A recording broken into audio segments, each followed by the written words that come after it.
Hello and welcome to another episode of the Uncommon Energy Podcast. And we have got a ton to talk about on this week's episode. First off, there's a brand new PTCG Live update with tons of changes. We talked about it a little bit last week. We'll talk about more things that were not announced before the release and potential future update changes coming. We will talk about the results from this past weekend's Champions League that took place over in Japan. And then we're going to look at some of the new cards that were also revealed over there in Japan at the Champions League. More owners' Pokemon looking pretty good. We are, of course, going to have everyone's favorite segments of the podcast. Guess that flavor text. Will I finally get a guess that flavor text right for the first time in 2, 3 months, something like that? It's been a minute. And then we are going to close out this week's episode by doing a tier list for the European International Championships, which is coming up this weekend. We're going to go through all of the top decks, give our thoughts and opinions on them, things we like in the lists, things we think people should or shouldn't play in their decks, and then also predict what we think the meta share percentage is going to be for each of these decks heading into the event. And then we are, of course, going to have our weekly bonus episode exclusive to our YouTube channel members and our Spotify subscribers. So if you want to get that extra bit of content from us every single week, be sure to be a YouTube member or Spotify subscriber. My name is Chip Ritchie. I'm joined here as always by my friend and co-host Azul GG. What's up, Azul? How we doing? It's only been a few days since we last talked and recorded a podcast episode, but how have you been in those last few days? I've been good. Yeah, only a couple days. Lots to talk about though. I did restream the Champions League over the weekend. That was a ton of fun. I did tap out. Day one is like super short compared to day two. Like day one was like 6 hours. They do only 7 rounds day one. And then they do 8 rounds day two plus top cut. So I was in hour 11. They just went to commercial break. They came back and then they went back to commercial break before going to Top Cut, so I was like, "All right, time for me to go to bed." It was like 4 Mm, AM. So I didn't actually watch the finals, but besides that, had a ton of fun doing that. Um, didn't stream on Sunday. Champions Leagues are Friday and Saturday for us, which is Saturday and Sunday for them. I didn't end up streaming on Sunday. I streamed on Monday, trying to figure out what to play for the tournament. Came up with a new take on Maridon. So I'm currently in between. I know I ended my stream for anyone who is there for the stream. I ended my stream saying I was going to play Archaladon, but I'm definitely in between Archaladon and Maridon right now. So I need to pick between the one of the two. So unfortunately, I won't be bringing just 60 cards to EUIC. Going to be bringing like 100, maybe less than 100, because like there's obviously some crossover there, a couple different tech cards to bring with as well. But yeah, I'm between Archaladon and Maridon. I think it kind of just hinges on how I feel about that matchup specifically, actually, and then I'll probably pick my deck based on that. Like if I feel like Archaladon is even slightly unfavored against Maridon with Zapdos, then I'm definitely just going to play Maridon again. So that's what's going to come down to. But besides that, that was it, basically. I say other thing to mention here real quick is just Portland was not announced, but shadow dropped like all the major tournaments are that aren't initially announced at the beginning of the season. So I think that officially means the only thing not known is when the last Australian regional is, or is that also on the I think schedule? that came out too, didn't it? I don't know, did it? I I actually feel don't like I know. saw someone say something about it over on Oh, it is there, Twitter. yeah. It is there. Yeah. Yeah, so Portland, for those who don't know, is going to be May 23rd to May 25th at the Oregon Convention Center in Portland, Oregon. And then if we scroll on down to Australia, what was it? This one here in May, the Melbourne Regional Championships in May, May 17th to the 18th. Yeah, some of the players were telling me at Merida that I should come to Melbourne, but I think I actually might go to Santiago instead, which is the same weekend. We'll see if I'm gonna go to a tournament that weekend. I think I'd rather go to Santiago, but it is like the weekend literally after. Was it May 17th, 18th? What do we have in May? It's the same. It's the weekend before Portland. That's what it is. Okay, Yeah. yeah. So we see. I might go if I go to anything that weekend. I'll probably try and go to Santiago, but I might go to nothing instead because it'll be like back to back travel weekends because of Portland being there now. So we'll see. But yeah, a lot of events still to go this season for sure. But yeah, that's what I did the last couple days. What about you, Chip? Anything crazy happen? Nothing really. I did feel like there was something I wanted to talk about. but I don't remember what. I'm not going to be going to EUIC, which I'm definitely a little bummed about, but it's going to be a great show over there, regardless. I'm sure going to be rooting for Azul and the crew from home. Don't know if I'm going to wake up to watch it because I think it starts at like like Yeah. 3 or 4 a.m. Eastern time, but it actually works out nicely because I'll be able to watch like the final matches on Sunday, like in the early morning, probably. Like I'll definitely make sure I'm up for that. So, um, and most of like the bulk of end of day one, end of day two, which are the more exciting times in the tournament anyway. Um, Yeah. You might be able to catch finals the finals of TCG Masters would maybe be happening while you're awake. I don't know. It's like 8-hour difference.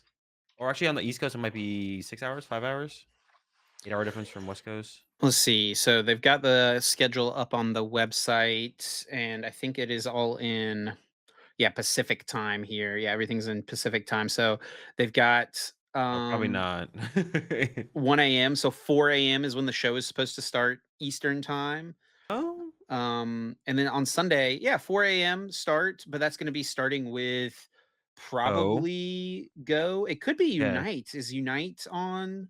The Have they finals done on Unite on Unite. Sunday? They Someone mentioned use. that to me. That just feels so Oh, this is the VG cringe. schedule. Hold on. Oh, okay. Can you switch over? Yeah, they don't have Yeah, anything on Sunday, dude. That's just cringe. I don't even know what else to say. I thought I thought Unite was on Sunday with everyone else.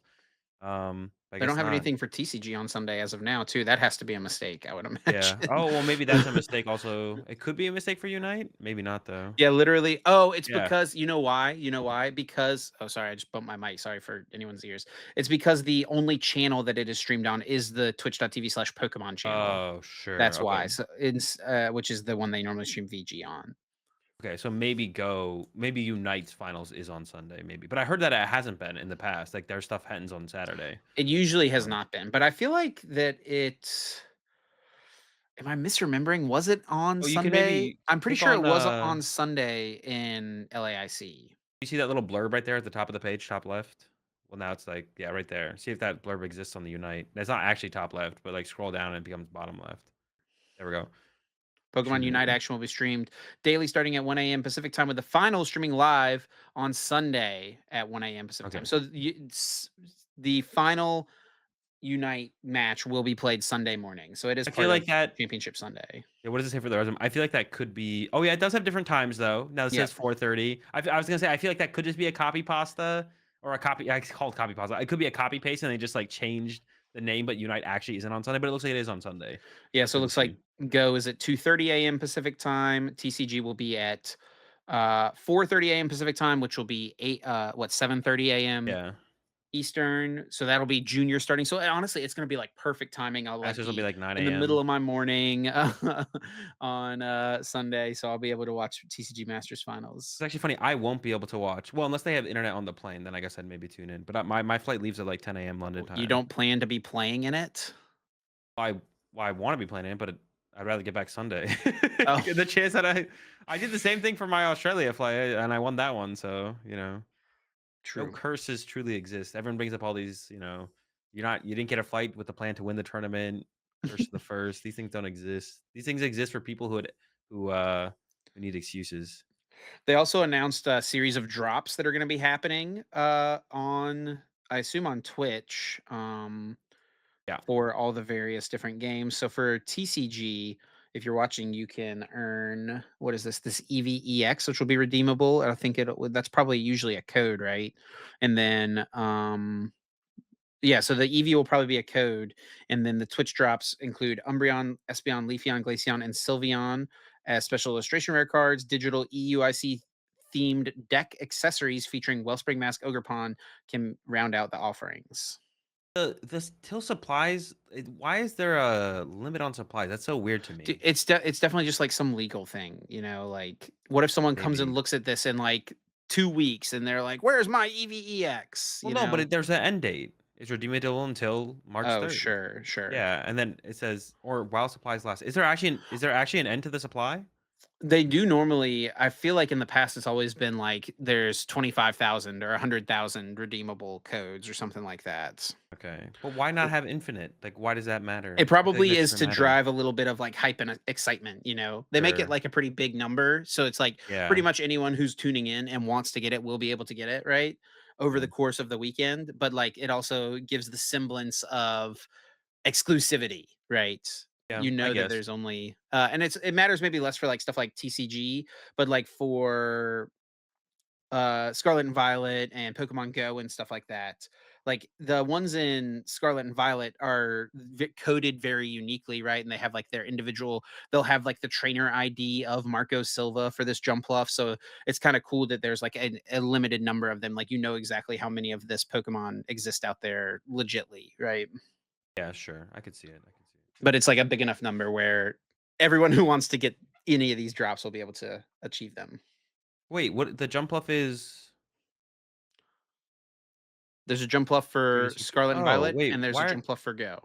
yeah, but they're the players who won. You Like, didn't know are they they do this? no, they don't do this for the TCG? Well, how would they do it for the TCG? Aren't they the jump isn't it jump off because that's what the players used? It's they get a basically a copy of the Jumpluff, the Pokemon that someone used at a tournament. Yeah, yeah. So they'll get like the exact same stat spread that they used. They'll have that trainer's trainer ID, so it'll be like a unique Pokemon. Okay. There's Just not like a just like, what do you want them to have, like, I don't know. I guess a I don't know, to live be honest. signed Yeah. version of EVEX, you know? I mean, Or maybe that would be kinda sick. Like, why not? well, they wouldn't be able to do EVEX because no one has won anything with it. Yeah, they're just using the newest cards for the TCG, but they could do I mean, who won LAIC again? I'm literally blanking right now.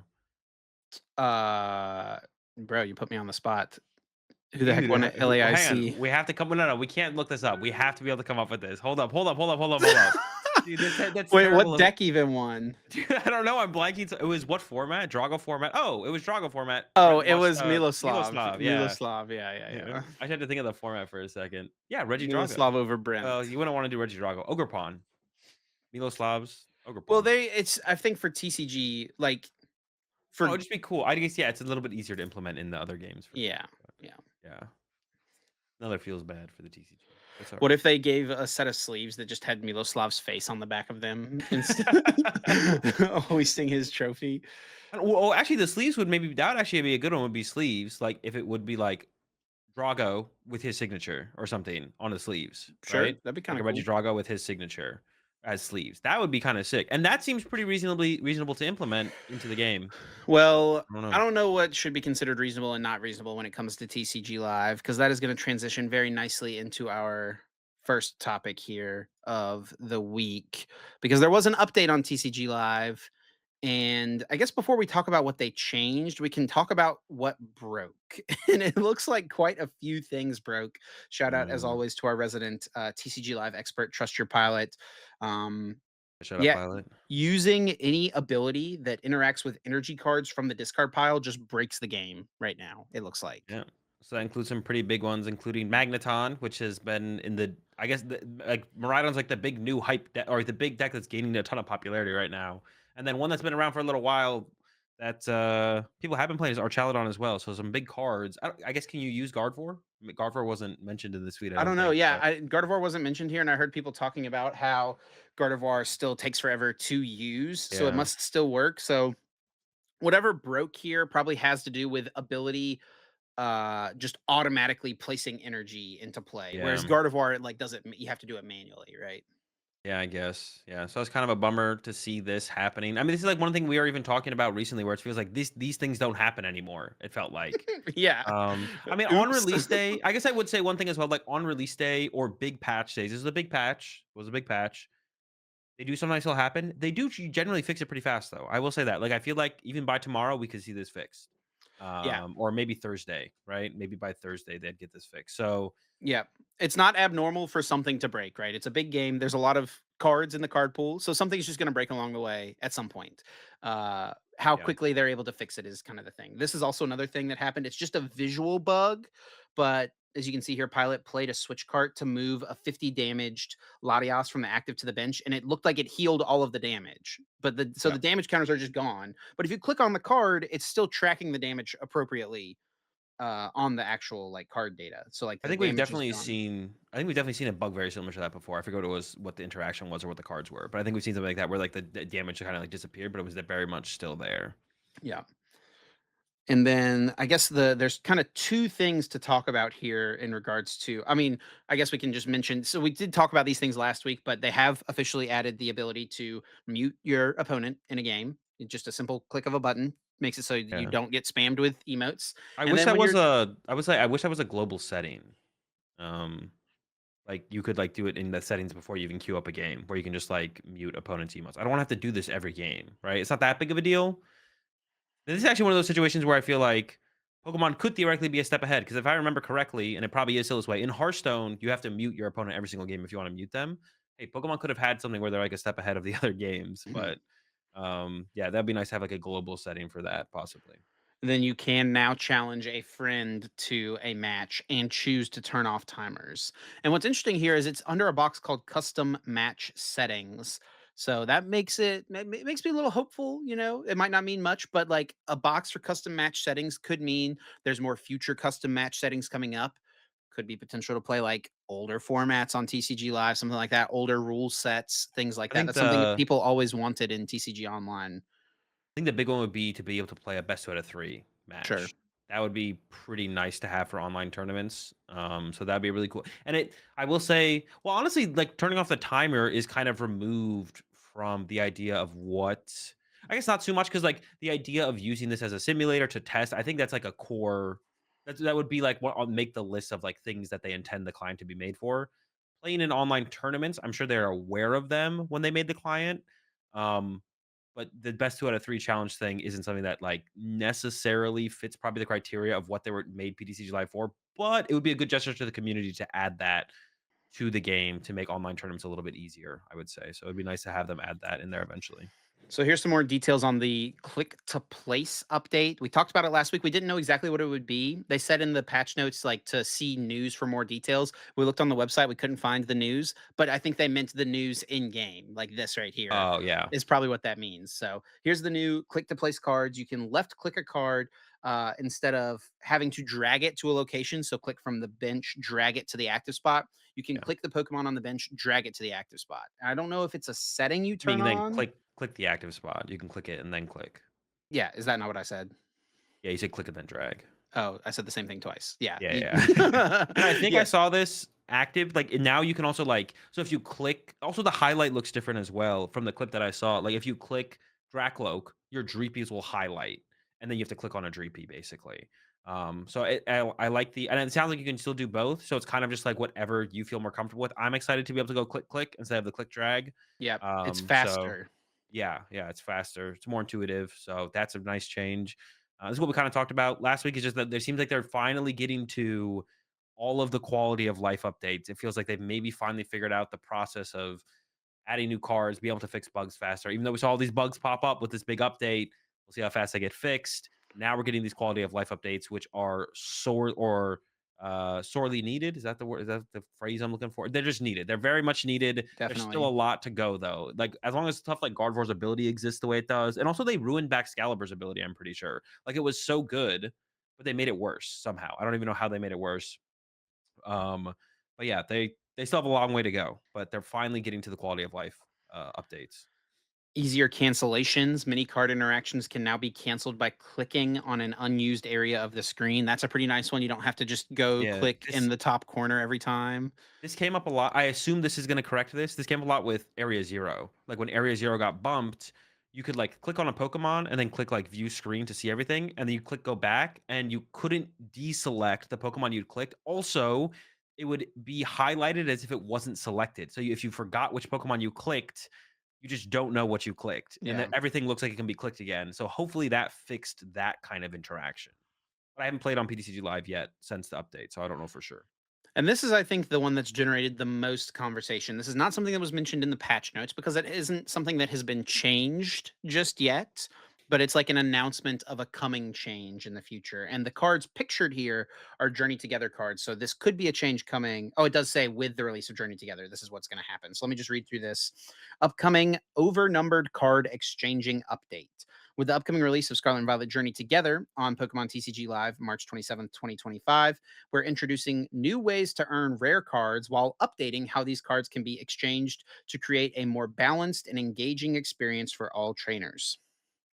At that time, cards in Scarlet and Violet Journey Together and future expansions classified as overnumbered will be eligible for trade credit exchange once 6 months have elapsed from that card's release date. There will be no change to any previous expansions. So overnumbered cards are just cards that have a higher number, a higher rarity number than the set number. So secret Yeah. illustration rares, shiny ultra rares, all that stuff. So Does this basically, like on set release, you could go pick the highest rarity of any card you wanted and instantly craft it if you had the credits or exchange tickets for it. Not going to be the case anymore. are they just trying to like bring some like reason to open packs, basically? Yeah, I mean, maybe that is it. Because to be honest, like you like so many people who have like played the game since release, like you've never since you started playing TCG Live have had to worry about pack credits, correct? Or credits or whatever they're Yeah, called. basically. I just They've did this. changed the name of them now. I just did the celebrations thing, and then I've been good since then. Yeah, like there's and you don't go for the high rarity stuff, Yeah. but I'd be willing to wager, like even if you were going for the high rarity stuff, it would probably be the same thing as much as you like play the game, right? And I don't play nearly as much as a lot of people do, Yeah. but and I do grab the like illustration rares of cards sometimes, not always, but sometimes, depending on if I like it or not or whatever. And I've never had to worry about how many credits I have. I don't know that I've ever dipped below 150,000 trade tickets or whatever they're called now. Um, so I think that the system was obviously very broken and they're trying to find a way to change it, but it just feels bad that it's been something that has been in the game since the beginning and now they're taking it away. That's like the thing that anytime Yeah. something gets taken away, it's never a good look for like the community. Yeah. Usually only want to be like giving people stuff. Or like I guess sometimes balancing stuff does lead to like taking something away. Like if something's like too easy to craft or something. I guess I just don't know what the goal just has to be that they want people to open packs, right? Whether that be with submitting codes into PTCG Live or using their Sure. currency, whatever it's called now, to buy packs in the actual client to open them, right? That's the only thing that makes sense here. Is they're just trying to prompt people to like open packs in PTCG Live.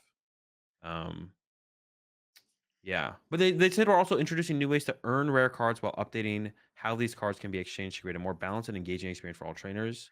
So I wonder if it'll They be haven't more told us like how we can earn them, right? some sort of challenges or something like that, similar Yeah. to the battle pass challenges, something along those lines, Maybe they're gonna maybe. try and do more with that. If they just find more engaging ways to acquire them, I guess that would be fine, right? I will say, like this past, or is it the current ladder still? I think it's the current battle pass still. Um, if you get to like like through if you work through the course of the battle pass, they basically give you a max rarity Regidrago V Star deck, Yeah. which is They give pretty you a cool. lot, dude. They give They you like the game is super free to play. Like it's Yeah. very, very free to play. So I don't mind this too much to be honest. The game is already so free to play. If they want to I'm not sure what they're trying to do here, but if they're trying to incentivize people to stay in the client more, right? If they want people to play the client more besides just completing the dailies or something like that, I don't hate this if that's what they're going for here, which is might be they're maybe trying to like gain some retention here, right? By being like, we're gonna add new side quests or something like that to get people to play for the high rarity cards. Um, yeah, I don't think that's terrible with how already free to play the game is. Yeah, I don't hate this. But you Yeah. saw Jake's tweet or Jake's response down there made me think about like is like this would lead was a code card lobbyists one. Yeah. um, but yeah, I don't think it's gonna lead to too much like the code market all of a sudden booming again or anything like that, like the way it was with like PTCGO. Yeah, it is actually kind of crazy how TCG Live just basically killed that market, right? Like, Yeah. I there's mean, I very that little can't reason to buy be codes these days. it's just new people who get into the game, right, who don't wanna, like, wait too long. Like, you can spend I don't know, I think you could probably like, I spent, I think, $100 on BTG Live 3 years ago, and I've not had to worry about putting another dime, another penny into the game since then by a lot. Not even close. Yeah, not Like, even remotely close. Like, maybe, I don't know, 10 years from now, I might have to think about it, but, like, I yeah. doubt it though. If you keep Yeah. the way the reward system works in the game right now, like it rewards you for playing very effectively.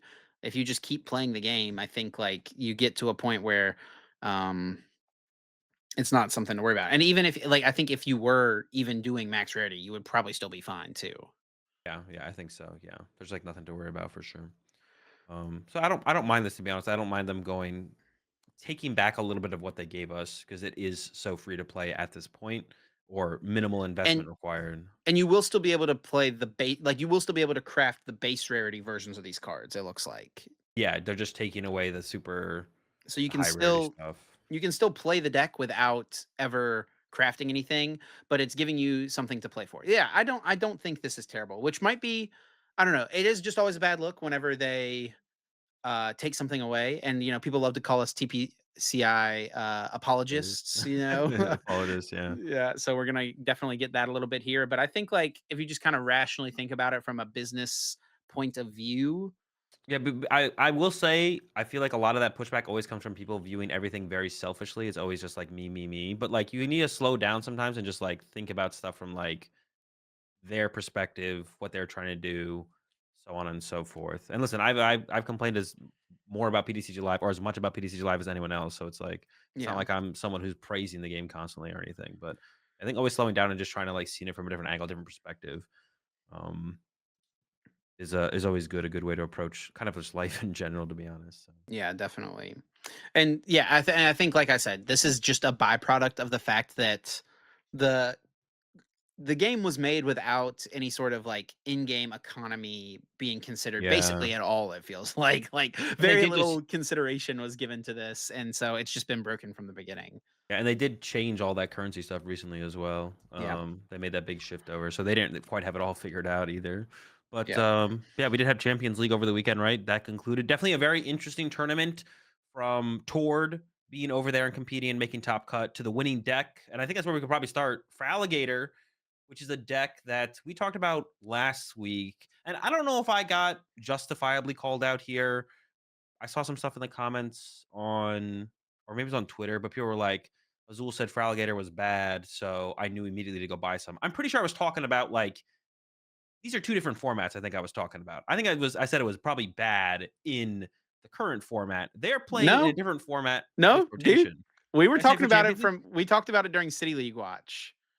Oh, did we? All right, Yes. maybe I was justifiably called out then. I actually don't remember what format I was talking about. It was City League Um, Watch. Yeah. But, yeah, I mean, actually watching the deck on stream, I'd never really seen the deck play out too much. The deck's kinda crazy, to be honest. It's pretty cool. I will say that. The deck's pretty cool.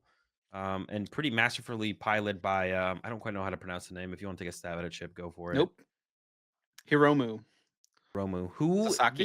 this is not his first, high placement. Also was part of the Elite Four. Not currently part of the Elite Four, but I think was part of the Elite Four last season. You see Japan Championships 2022, got second place. Yep. Um, so he's been around and he's been doing well and now getting a dub with the Fraligator deck, which is a pretty crazy deck. Yeah, so for those who don't exactly know how this works, it is all kind of based around the Feraligator's ability torrential heart. Once during your turn, you may put 5 damage counters on this Pokemon. If you do, during this turn, attacks used by this Pokemon do 120 more damage to your opponent's active Pokemon.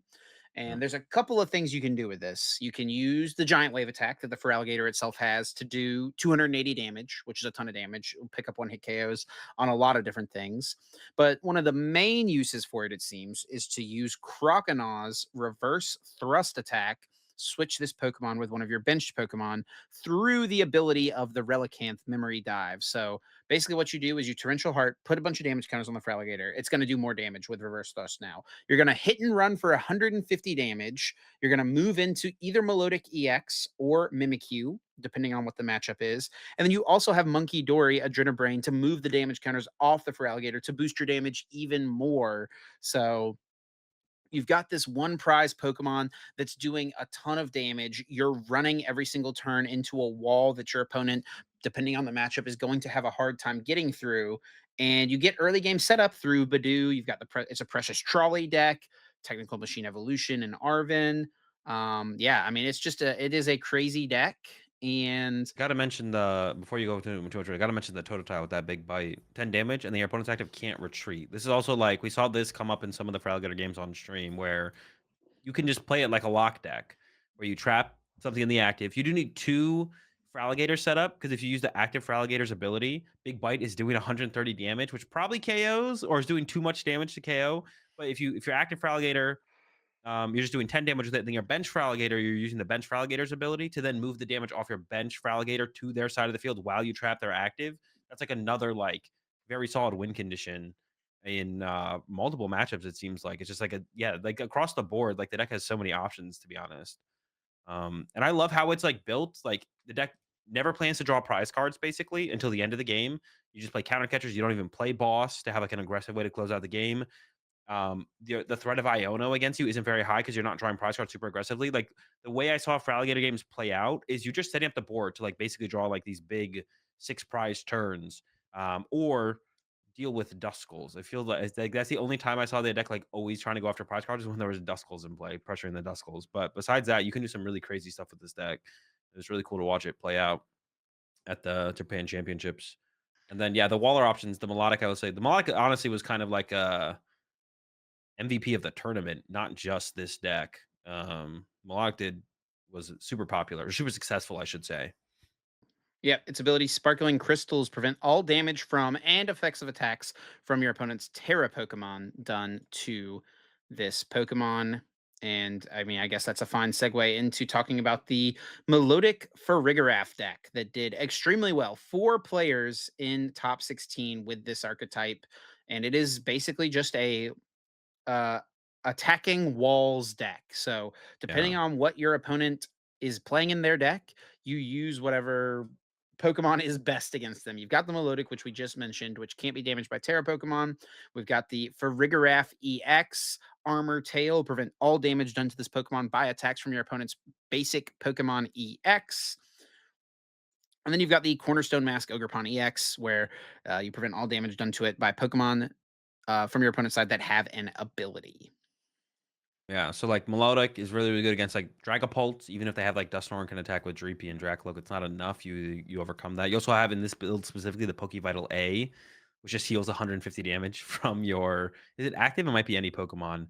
And then like Farigiraf, specifically really, really good up against stuff like Raging Bolt or the Ogre Pond deck, which we'll take a look at here. Terra Box, Ogre Box, I don't know what you want to call it. It's definitely a box style deck. That's what Tord ended up playing. We'll take a look at that in a second. But yeah, this deck, I don't think it's oppressive in the format at all.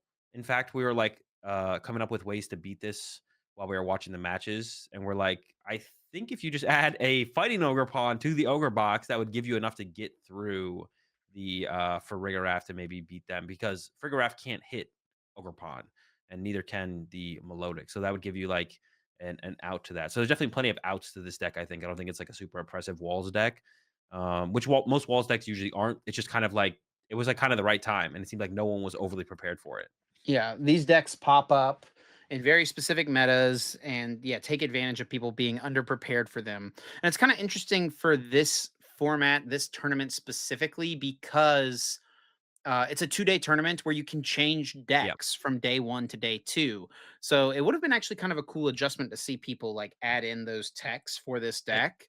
it does make me wonder how successful it was in day one, or if this was a day two play. I forgot about I feel that. like I saw Rahul mention in a reply something about they wanted to add a tech for this deck going in from day one to day two, but decided it wasn't worth it. Yeah, like I said, fighting Ogerpon would be a good inclusion. Also, Regigigas would be a good inclusion into the Ogerpon deck, but I think the fighting Ogerpon is probably a little bit better because Regigigas does one hit KO the giraffe, and it's pretty easy to like build up towards that combo to get it in play in one turn. Um, but yeah, that's something to be curious about, I guess, a little bit because you can change decks from day one to day two. But I think we'll definitely see some moments once the actually I don't even know how many majors we have in this format to be honest. So maybe we won't, but we'll probably see some moments where the deck sees a decent amount of play or a decent amount of countering against it throughout the rest of this format when we get there. We're still not there yet.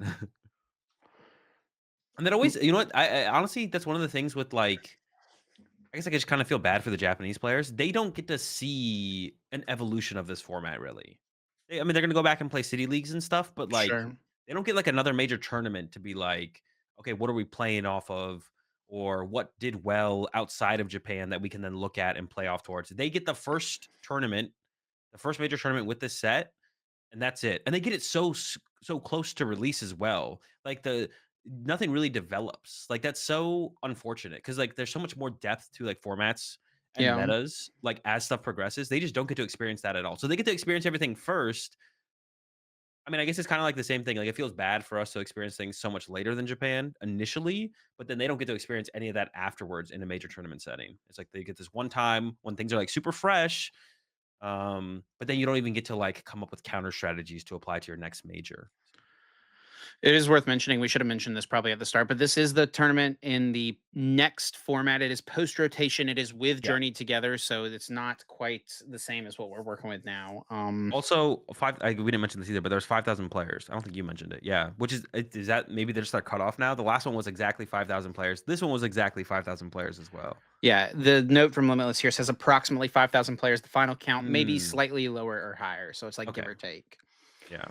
Maybe Let's they look at did some that. of these other decks real quick. So you mentioned the Ogre Box. Let's just work our way though Yeah. through the rest of Top Cut, starting with second place here, which is something we've seen pop up a little bit in the city leagues. Yeah. Golden Go Dude, Dragapults. I'm not gonna lie, I'm always trash talking this deck. A little bit of it's like kind of a meme, but bro, I just don't get this deck. I mean, I think Gearhart had a pretty good take. He was in my chat. This is what he said. It's like, I think he mentioned this on Twitter as well. It's like, I mean, you got two really good attackers that can basically, if you just attack 3 times between them, you're probably winning every single game. Like 3 turns, you win in 4 turns. You have to set up first, but and he's not wrong.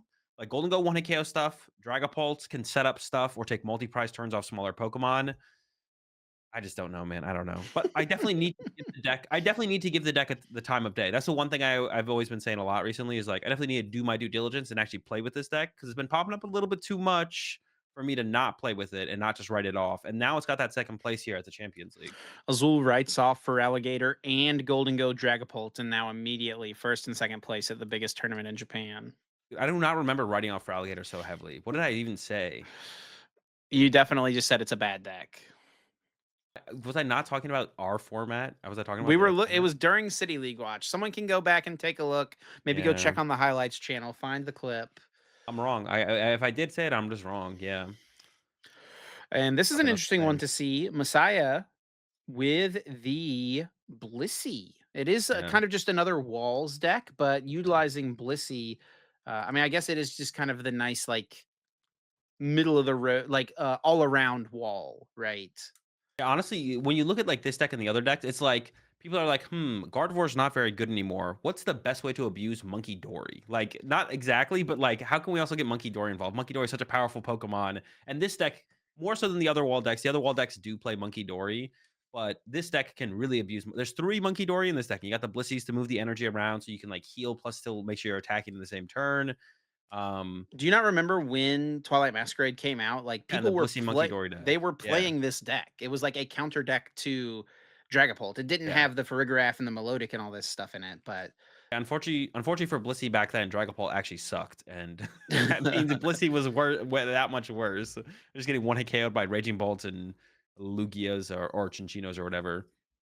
But maybe found some footing here in this like pseudo walls. I mean, it's still a walls deck, right? And then you just got Blissey in there. It's kind of more of a neutral attacker, and it enables multiple Monkey Dories a turn. Um, yeah, definitely an interesting build for sure. It also has the exchange ticket in there. Yeah, I was gonna Um, say, why are we playing the exchange ticket and not playing the lucky bonus Chansey? how much HP does Lucky Bonus Chansey have? I think it's 110. Okay, I think probably because of the Slow King matchup then is why you don't play the 110 Chansey. Oh, because it Yeah. curums you. Yeah, Yeah. You don't want to get your Chansey's board wiped. it Um, does have 110 HP. it's probably just based around the prize cards of honestly, that's actually kind of cool because you can like Arvin for exchange ticket plus TM Evo. And then if your Melodic or Girafarig are prized, they shuffle to the bottom and then you TM Evo them out of the deck. So you can like get it all off one Arvin, which is kind of cool. Yeah, for those who don't know what this card does, it's coming out in Journey Together. Maybe we actually, I guess, don't know for sure, but um, Assuming, yeah, we're assuming it after is. counting your prize cards, shuffle them and put them on the bottom of your deck. Then take that many cards from the top of your deck and put them face down as your prize cards. Yeah. So a way to interact with the prize cards. That is a Lose a pretty heavy cool ball, but combo. yeah. Yeah. Also, I guess it could work with your energies if you have certain energies prized, turbo energize them out into play or something, or just get him back into the deck. Sure. Of course, you're getting rid of stuff, but I might have told this story. So we had Rotom Phone in the format a long time ago. And oh, I just typed in Rotom. That's gonna bring up too many cards. Oh no, not Rotom Phone. What is the card? Rotom Dex mhm. is what I'm thinking of. Yeah. All right. This card. You, after counting your prize cards, shuffle them into your deck, then take that many prize Oh cards from yeah. the top of your deck and put them face down as your prize cards. This card was played in basically just one single deck, which was, I'm going off a little bit of a tangent here, but it's a great story. Which was this Gyarados from Ancient Origins, which full retaliation 30 plus 30 more damage for each damage counter on each of your benched Magikarp. So you Hey, well, didn't it needed, have a? We had town map, didn't we? I thought we had a better card to interact with our prize cards than. I think it was you needed to get them. Okay, You needed to get them because you needed to like do the damage right away. maybe some people played it. Maybe some people played town map. But go ahead. But I have a good buddy who he and I played in, I don't remember if it was the finals of a league cup. It might have been like top 4 or top 8, but it was in top cut of a league cup for sure. And I was playing Mega Ray, which is basically all I played at this time, which has a pretty tough matchup against Gyarados. And we go to game 3 and he prized like 2 Magikarp. And so he went and played his Rotom decks to go shuffle. So what it does, you count your prize cards, shuffle them into your deck, take that many cards from the top of your deck, and put them face down as your prize cards. So he has like one chance to try to get his Magikarps back in the deck. So he plays the Rotom decks and then searches his deck again, gets his Magikarps, and he shuffled in 3 double colorless energy into his Oh my prizes. god! So he had 1 double colorless energy to work with and didn't take one off his first knockout. Unlucky. Yeah, I did just go check because the name. Whenever I think of this Gyarados deck, the name that always comes to mind is Alex Dow because he won a regional. Yep. At the time, I was playing a lot. He did play Town Map, but maybe there was like maybe it was a mix. Maybe some people were playing Town Map, some people were playing the Rotom decks. Because I was actually just curious now. I was like, was Town Map even legal at that time? Well, Uh, when he won with this deck was uh Sun and Moon base set even out? What, at what point did he win? What format was it in? I don't even remember. Let's see. Decidueye had just come out, I think. Okay, yeah, so that's the same set. Yeah, that's Sun and Moon base set. Yeah, because I think he beat a Decidueye deck in the finals. Yeah, that doesn't make any sense. Oh, yeah, the I don't know. Machoke in there. Okay, okay. Yeah, but I don't know. The town map I feel like I like a little bit more because you just get to look at them. You just get to draw a prize card or two, and then you get access to them, and you go from Yeah, there. and then you also don't shuffle your 3 double colorless Yeah, like energy. I feel like you don't need the RNG of the Rotom decks to like feel safe. I'm just waiting for the bad beats stories from someone between rounds at a regionals of like, "Dude, I played my exchange ticket and then I shuffled in all my Noctowls," or something like that, you know? See, bro, that's why I always play to exchange ticket just in case the first Oh, one goes bad. this guy's one step ahead. Well, let's go through a couple more. We can take a look at the yeah, now we can take a look at the ogre box. And this is the deck that I feel like I was most surprised by. I hadn't seen a lot of this in city leagues. I don't think it didn't pop up everyone we were looking at city leagues. I don't think. No, I don't think Um, so. and this is the deck that Tord played. Not this exact 60 maybe, but this is the deck that Tord played and Rahul played over there. Maybe Fabian as well. Fabian didn't make day two. I'm not sure what Fabian ended up playing, but I think it was maybe the same 60. And they collaborated with some other Japanese players as well on this. Something Another similar. American player too, Noah Yoshida as well went over. I think he had got a lot of credit for the initial list that they all played. Yeah. So I think a big part of it is abusing the water pond because there is no mana fee anymore. There's no easily accessible bench barrier. There is Rabska in the format, but nobody's playing it. So that torrential pump is like taking over games pretty quickly. Turn two torrential pump, doing the snipe damage, 100 active, 120 to the bench. And then from there, you just kind of play a mix of characters to help in other matchups. You got the Grass Ogre Pawn, which KOs stuff like Charizard and Mamoswine. It accelerates energy and play to then combo with E Switch. This deck, In Zork as well. yeah, and Zorak. And this deck does play a pretty high Crispin count, 3 Crispin. Then you have there's only 2 E Switch in the deck. You have Pikachu, which I'm sure is very good against Raging Bolt because it doesn't get KO'd by Raging Bolt, but it one KOs Raging Bolt. And they do have enough energy, different energy types to be able to attack with Pikachu potentially multiple times. You got the Clefairy X in here, which is a big player in general in a lot of different decks. And honestly, it feels like a big player in terms of the format because Dragapult seems like it's the best deck, but It's checked pretty effectively by this card. this card and Melodic, I would say. Like, it feels like Dragapult is like neutrally in a vacuum in this format, seems to be like the BDIF. But it's one of those BDIFs where it's like it might never win a major just because everyone is always constantly going to be playing cards that can beat it to keep it in check. But it could be one of those formats where it's like, well, Dragapult is like a 2% meta deck. No one's been winning with it. Maybe I'll cut my Clefairy. And then all of a sudden people play Dragapult and it wins a tournament. So, but yeah, it seems like Dragapult's like the most powerful Pokemon in the format, but very much in check with all the cards that are available right now. So that's kind of cool to see. But yeah, this deck it's cool to see. Like, I feel when was the last time we've seen like a true box deck like this? It's been a while. I feel like. Yeah, one that has succeeded like this. I mean, people are Yeah, always coming up with decks like this. Like when Ogerpon first came out, people were playing Luminous Energy, Energy Switch, Ogerpon box type decks. But yeah, um, this is by far the most successful it's been, and I think this is like the biggest deck of the tournament. You sure for Alligator won.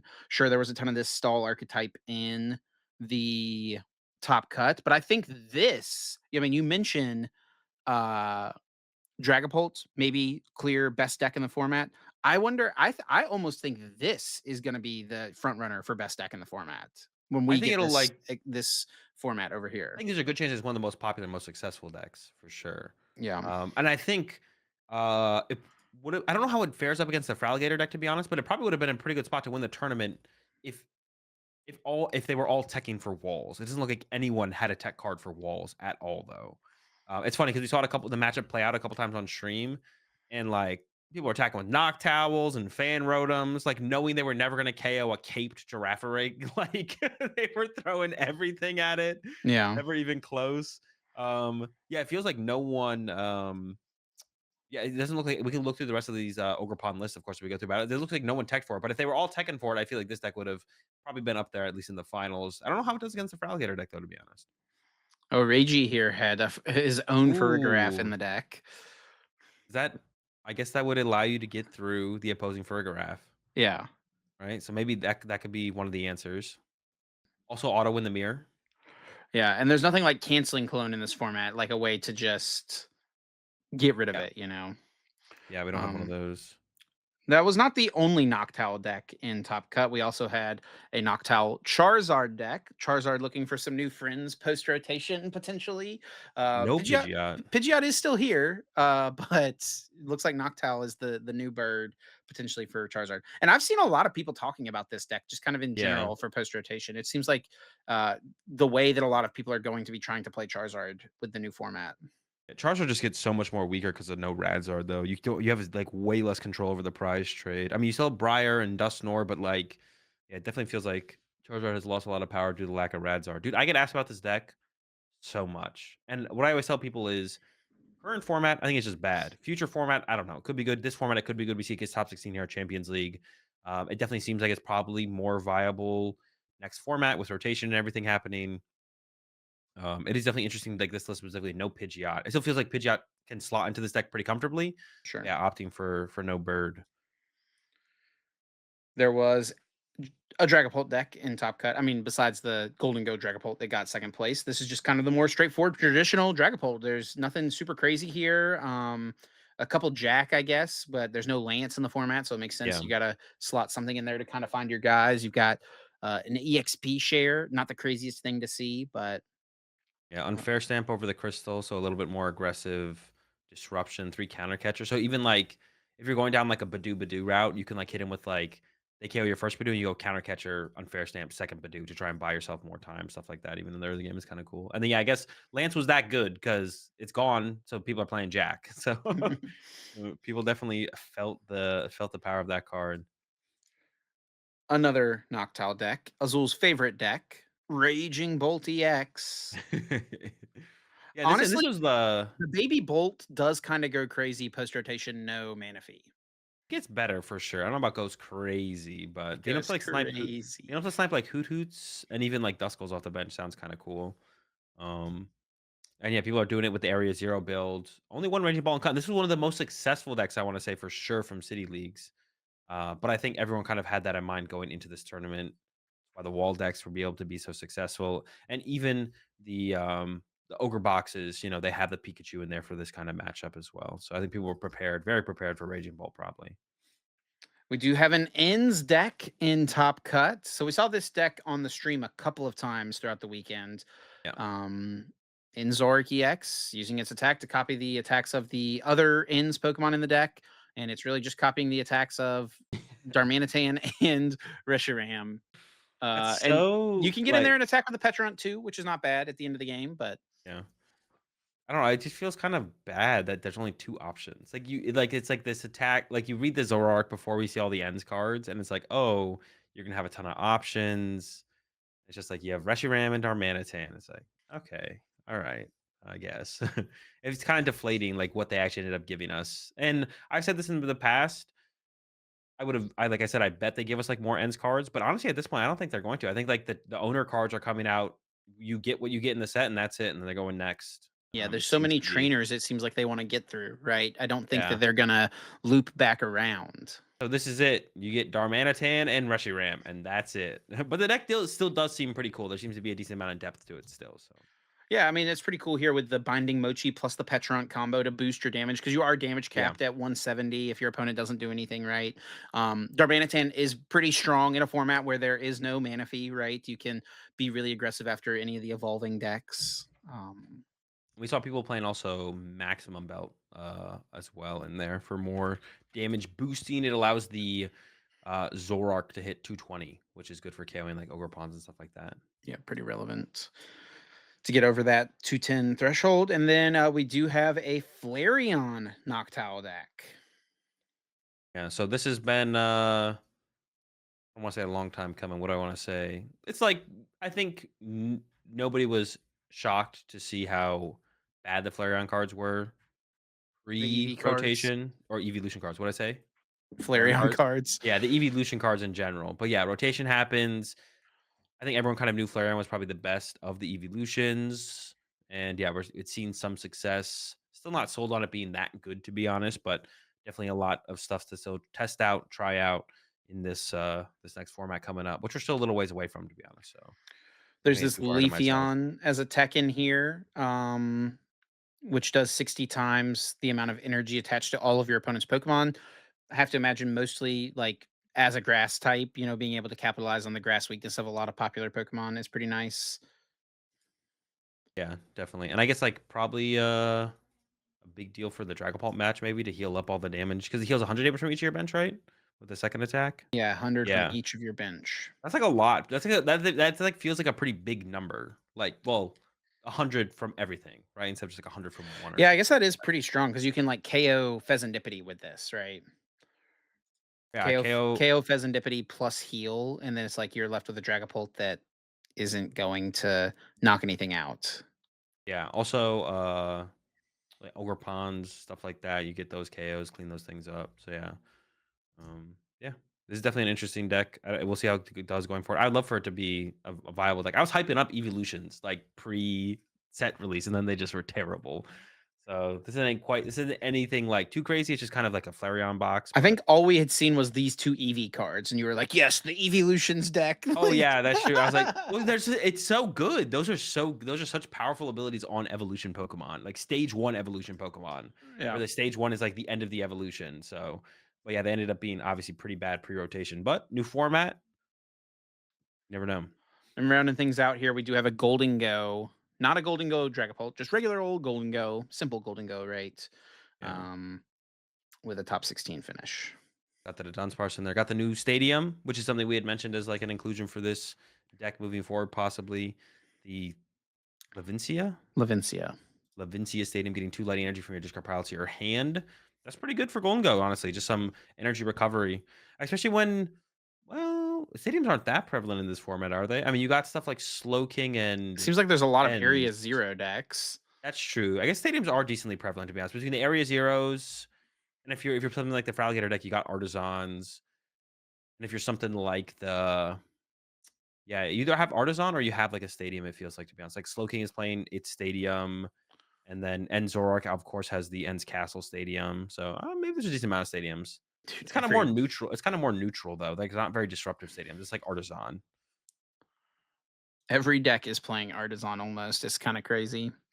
I don't like just vanilla Yeah, it feels bad. Like a cards vanilla. like that. Like I like it whenever there's just different there's like reasons to play a stadium in your deck because it's like you want to be able to counter like this powerful card that your opponent has, but it's like everyone's just playing Artisan because it's an insanely good consistency card. It's I don't Feels know. like we had that moment with Pokestop a little while ago, Yeah. right? Where it's like the main decks that played multiple stadiums was Pokestop decks, and there was like Charizard played a collapsed.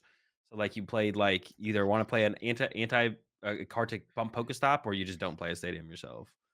Um, Yeah, I do agree though. It's nice to have like a little bit more interactive stadiums that do something that doesn't just directly benefit both players when the stadium's in play, or it doesn't feel so neutral. Dude, we need like a Shrine of Punishments or something like that. That type of stadium. Those type of stadium effects are always super interesting, and then it gives you reason to play a lot of stadiums in your deck as like a EX archetype.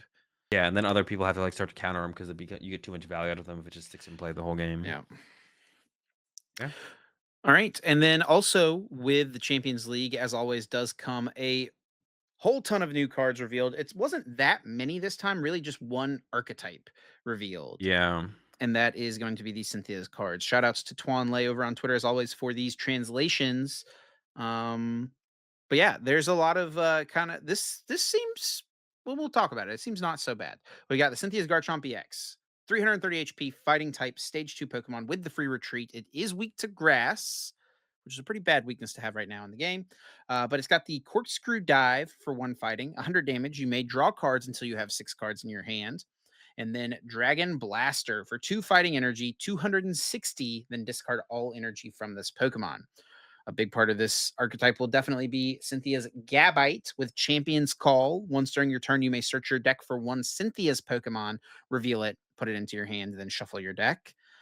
And then the other big piece here is this Roserade with Glorious Cheer. Attacks from your Cynthia's Pokemon deal 30 more damage to your opponent's active Pokemon. So with a couple of Roserade in play, with the Dragon Blaster, you're able to be dealing 320 damage, enough to one hit KO most things in the format. Not KOing Charizard EX, but KOing most things. And then I guess there is the Cynthia Spiritomb, Raging Curse. This attack does 10 damage for each damage counter on all of your benched Cynthia's Pokemon.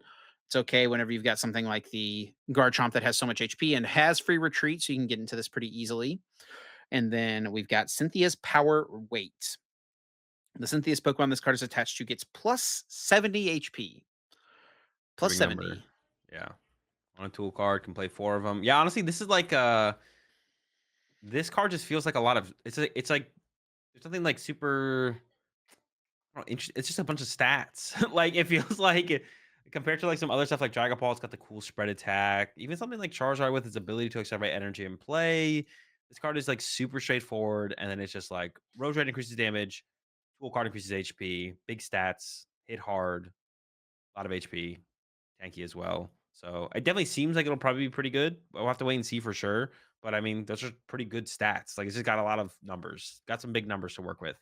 The only big thing to like think about with this deck, and it might not need it, is like a lack of energy acceleration for fighting. We have energy sticker, flip a coin of heads, get an energy discard pile, I believe, and we have gutsy pickaxe rotates, right? That definitely Yeah, the rotates. pickaxe rotates. There is Yeah, power glass, but then you don't get to use yeah, the really good tool, the plus 70 HP. I mean, we're talking about something with free retreat that has 400 HP. That's pretty good. I mean, like there could just be the makings of like a wall deck here, to be honest. yeah. It also like you have Gabite, and you can constantly like cycle through Gabites to find your Pokemon. So you could play Turo as well. Like you're gonna be playing off Gabite pretty heavily, so you can just like hit for 130, 160 with the first attack, Turo it up, draw more cards, just have another Turo in your hand, cycle through it. You do lose the tool card, of course. Um, so that would be something. And we don't have anything like a Cheryl in the format, I don't think. Yeah, I mean, the stats might just be high enough where you can kind of cycle through Garchomps, be like attach once, Corkscrew Dive, then maybe attach to the bench one, Corkscrew Dive with the active one again. It gets KO'd. You go to the next one, Dragon Blaster, just progress from there, right? Like that would maybe be enough. Just the manual attachments might be enough to get this deck through because the stats are just so high between the tool card and the Roserade. The stats are just real high. Like, Yeah. yeah. I feel like that's what we said that about Charizard, right? Is we're just like the stats are really high. Doesn't seem it's got to be good, I right? think everyone knew Charizard, like Well, I don't know because it was like really bad when it it was first pretty came. Oh, bad we at thought it first, was but it's like bad. there was too much going on with that card for it to There was not too much. be There was too much. insane. The Energy Excel, broken attack that does a ton of damage and more as the game goes on. Like, Had a yeah, lot going that for it. ability, the ability is really the insane part that puts Charizard over the edge, I think, of making it Yeah. so insane. But we talk about how it's insane, and there was one in top 16. So Well, I mean, that was a while ago. Charizard's had its moments. I also think Charizard's probably not great. Charizard's not great right now in our format, I don't think. It doesn't seem great next format, it is but pretty it'll difficult for a card to maintain playability throughout the entirety of its yeah, yeah. legality. I think it'll come back around. And honestly, one thing that's kind of cool, which is I feel like what we're seeing a little bit more of now that rotation has happened. Like one of the things that was just kind of silly about Charizard is like you didn't like, oh, I'm playing my Ogre Pond deck and they're playing Charizard. I have the advantage. They were just like, even if you get the first 2 prize cards, I'm just gonna Radzard and change up the prize trade and you still lose. And you're like, I guess. Or I'm gonna Dusknoir Briar and it's like you still lose. Like all that stuff kind of felt bad. It didn't feel like you could like play a grass type against Charizard and be like, oh yeah, I have the type advantage, right? Or I can build this deck around being a grass deck to beat Charizard because they have Radzard, they have Briar, they have Dusknoir. They still literally have Briar and Dusknoir. So I don't even know how much this Radzard even matters, to be honest. But now it'll probably feel a little bit better to be playing a grass deck up against Charizard, whereas previously it just didn't feel like it mattered at all. Um, yeah, Charizard felt like one of those like invincible decks for a while, where it's like it's too many options, too wide of a range to work with. Now it's coming down a little bit. Well, that was the Champions League. Those were the new cards. Lots of things happening in the Pokemon world, and we're not even probably not halfway through our episode. I don't know. Maybe we are. We'll see. And we're going to move into this next part now with Guess That Flavor Text. But of course, before we do, we got to take a moment to thank our fantastic sponsor, Dragon Shield, for supporting us here at the Uncommon Energy Podcast. Dragon Shield, of course, makes some of the best card gaming and tabletop gaming products on the market. We love them for their sleeves, but they also have tons of binders, deck boxes, great accessories for role playing games as well. Be sure to check them out, dragonshield.com. You can also click our link in the description and use our code UEPOD to get yourself 5% off and also support us here. Azul, you got your Dragon Shields packed and ready to go? Not yet. Actually, after we're done recording this, I'm gonna go pack. Have to make sure I don't forget my dragon shields. But they're in my closet right next to me, so I shouldn't forget them. Bring some What more yellows for the weekend, just because I might be running Maridon again. So gotta bring the yellows. I've been a big advocate for the classics. So if you're looking to pick up some sleeves, go for the classics. That's the move right now. I'll get I sh- Azul to try them out for a tournament at some point. we'll see. I do love the mats though. But yeah, shout out to Dragon Shield as always. Like Chip said, link in the description. Code UEPOD will get you a discount. Directly support us here on the podcast. Up next, Chip got guess that flavor text, and this week it is my turn to pick a card, read the flavor text on it, and then you'll have a chance to try and guess which Pokemon that card belongs to. If you get it right without using any lifelines, you'll get 4 points for each lifeline you use. It'll be one less point. It's been a little while since either of us have gotten a correct guess, Ooh. but a little bit longer for you than me. How you feeling going into this week's Guess That Flavor Text chip? So confident, dude. We got this. No problem. Easy buckets. I'm currently ahead 32 to 29. I'm going to extend that lead this week. Even if it's just 1 point, I'm going to lock something up, get some points on the board this All week. right. Are you ready? Let's do it. Often found in gardens, this Pokemon has hairs on its body that it uses to assess its surroundings. Hmm. Okay. So when you said gardens, I initially thought of like the flower Pokemon that exist, Roserade, Roselia, Badoo, but those guys don't got any hair, that's for sure. There also could be like some sort of like rodent Pokemon existing in gardens. Let me hear the full flavor text one more time. Often found in gardens, this Pokemon has hairs on its body that it uses to assess its surroundings. Okay. So I wonder, I'm thinking, I guess it could be like a mold Pokemon or some sort, like Drillbur or something. I don't really think it's Drillbur though. Is Drillbur hanging out in the garden? I don't know. Let's go with what set the card is from. Start off. Like I said, I'm going to try to lock up some points this week. So I'm going to be okay using some lifelines. It's from Sword and Shield. Ooh, okay. So a base set, often mostly including Pokemon new to that generation. So let's think of some Galar Pokemon that are hanging out in the gardens. I did play these games. What were the big garden areas in the game? Were there really any gardeny areas? Something with the hair? Could it be like Gossifleur or Eldegoss, I guess? I don't really think of those Pokemon as having hair. Um let's go with what, let me hear an attack name. Okay, the attack name is Gnaw. Well, that's not super helpful. Let's go ahead and hear what stage the card is. It is a basic. I guess I should have known that that was probably just a basic attack name. Nah. Interesting. So there could be like, I guess it could be like Nickit or something like that. Does Nickit spend time in the gardens and like steals away vegetables and fruits and stuff? Um, it does have hair. It could check its surroundings with the hair, the fur on its body. Does it fur or hair? What's it say? It says hairs on its Hairs body. on its body.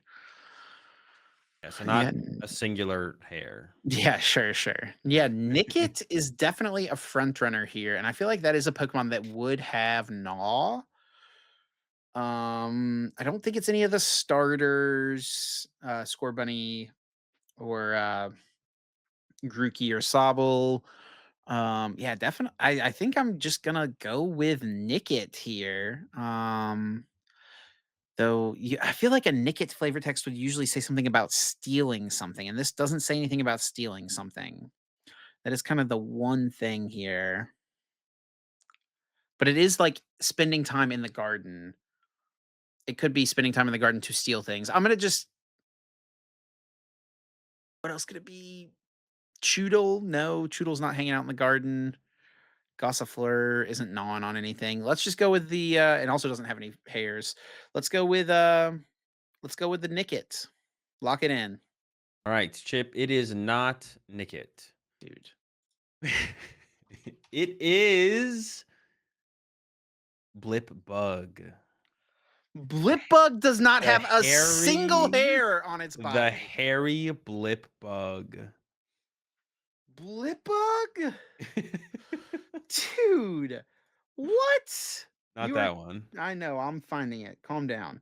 Nah. Dude, this guy's got no hair. I did think of the bug. I like in my head thought about like the orbital line here, but like didn't go down this path because I just wrote off the bug types because they don't have hair. Yeah, I mean, I thought it would be a pretty tough one, I'm not gonna lie. I thought it would be pretty tough for you to get. Um, I was planning for this one to be a Chip L. Wow. So, yeah, definitely was expecting the L here, Chip, I'm not gonna lie. Well, But, you got your you wishes, Azul. yeah, you came through for me. Appreciate it. Always happy to oblige. Gosh, man, what? I cannot. I'm mad that Blipbug has hair canonically. Like, Yeah, I know. that's unacceptable. I kinda wanna, like, do an edit of Blipbug with, like, some f like, a, a really Someone out there, please draw Blipbug with, like, Fabio hair, like, Yeah. flowing in the wind, with the unbuttoned white shirt on the beach, you know? That's the way Blipbug be, bro. You just don't believe in him, bro. Oh, man. This is just him and this is his business attire, he's, like, all He's he's got going to work. work. Yeah, he's going to work, bro. He's gotta be dressed up. He's gotta be hair matted down. Alright, Azul. There's a pretty big tournament this weekend. There is EUIC. EUIC coming up, gonna be the biggest tournament ever in Europe and probably ever in the western part of the world. Yeah, it's gonna be the biggest tournament of all time. I can go look at the numbers right now, but it's like over 4,000 TCG players registered. I don't even know what the VGC number is. It's probably not. It's probably their biggest tournament ever as well. I don't think it's maybe 2K. Is 2K still a lot for VGC though? That still might That be would a be a lot. lot, I feel like, yeah. Yeah. So 4,137 TCG registered players. And that Pretty does big. include all juniors and seniors. Yeah. So when the dust settles, probably because there will be some amount of no-shows, What minus how much are we like 250 for juniors and seniors? 250 for each or more? yeah, maybe 300? 3 each, something like that. We're looking at 3,400 minus like 100 no-shows. I feel like the no-show number isn't really that high. It usually actually is for the ICs, and I think it's kind of a problem because some people Mm, literally just register to yeah. get the spectator kit. Some people do that, and also probably there's a lot of probably FOMO. A lot of people probably register with the idea of like pretty unsure if they're gonna go or not. Um, yeah. I But would what do you bet 3K. 3,200, 32. Okay. Well, yeah, we'll be over 3K for sure, right? Definitely over 3K, Yeah. which makes it the Ooh. biggest tournament ever by a decent margin, to be honest. Yeah. That's gonna be something, man. That's a lot of nerds, a lot of Poke nerds. You're gonna be there too, buddy.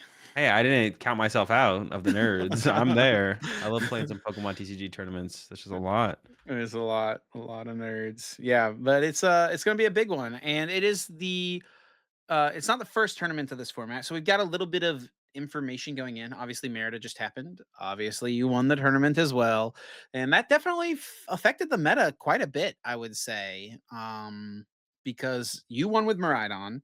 I think Miraidon is now going to be solidly the second most popular deck in the tournament. It could make a running for first. I think it would be a lot for it to go from pretty low up to first. So I think it's going to be solidly second. Um, but it might push out what would have been a lot of other really popular decks of the tournament, being Lugia and Gardevoir, both decks that I think were expected to be pretty popular at this event. Now, who knows where they Yeah, stand? I think it's definitely died down a little bit. I think you're right. I was like a little bit less confident in you and being Miraidon being number two, but Merida, what it's like a 2 week gap. The 2 week gap, I think, has a lot more opportunity for stuff to change. 1 week gap, not so much, but there was 2 week difference. Yeah. Um, so I think we can. I'm pretty confident with this placement, but I would put Dragapult. It's going to be the most popular deck. I also think it is the best deck in the format. Like I think Dragapult just is the best deck, and I think Yeah. it's. I think it's. We don't. I mean, it's called S tier. Call it tier 1, but I would put Dragapult a tier above everything else in the format, I think, still. I don't know how you feel about it. I don't know that I totally put it a tier above everything else. I think it will be the most popular deck, and I think it has a lot of potential. I think a lot of very good players will probably play it, but I don't know. Like what we've seen from Dragapult, obviously it was good finishes in Merida, but like even in Japan's formats and stuff like that. Wait, did Dragapult win the Champions League they had in this format? The Badoo format? What happened in their Champions Uh, League? Osaka, right? Was oh, that no, it it? was Archaladon versus Ancient Box in the finals. Yeah. Like, it got pretty reasonably and heavily countered. I don't really feel that good about putting it in S tier. I don't think it feels like it's I it don't will I think it will be the most popular deck, but we usually do these as like how we Yeah. rank these decks as plays for the tournament. Well, I'm not saying that's what I'm saying, like, I don't think it's an S tier deck, but I think it's like, if you had let's replace S with 1 to 5, I think, like, Dragapult's tier 1, and then you go into tier 2. So it's not S tier in terms of like Reggie Drago was last format, but I think it is the best deck in the format. And also, I will say, going to EUIC specifically, I think some of the target has shifted to Miraidon away from Dragapult. I actually think Dragapult is becoming a better play the more honestly, the more tournaments that happen in this format. We had Puerto Rico last weekend, right? Which I guess we didn't even talk about, did We we? didn't even We talk literally about, Puerto yeah. Rico, which maybe we could like bring up that now to be honest. But Puerto Rico, Miraidon won in Puerto Rico. Three Miraidons can cut. There's still a Dragapult in there. A couple of Chaladons. Honestly, like the biggest not surprise, but like I think the biggest like thing to take note of. Yeah, we completely forgot about Puerto Rico. Was the Archaladons, both the two Archaladons in cut, to be honest. Um yeah, I just think like Dragapult, I think it's the best overall deck in the format. I think there's just like less focus on it right now. So I think it's like actually lining up to be like a really strong play for EUIC. Less people are gonna be worried about it. To the extent that they were probably going into Merida. With that which at Merida, there was like 5 in top cut, right? I mean, none of them progressed past into top 8. Oh no, one did. Yeah, there was 5 in cut in Merida. One got 5th, Aiden Koos, and then the other 4 lost in ASIM. But still, I mean, 5 of them being in cut. There was also 5 Miraidon and cut, so it was still kind of right along with it. But yeah, I don't know. I think Dragapult's lining up to be a lot more comfortable of a play moving forward to UIC.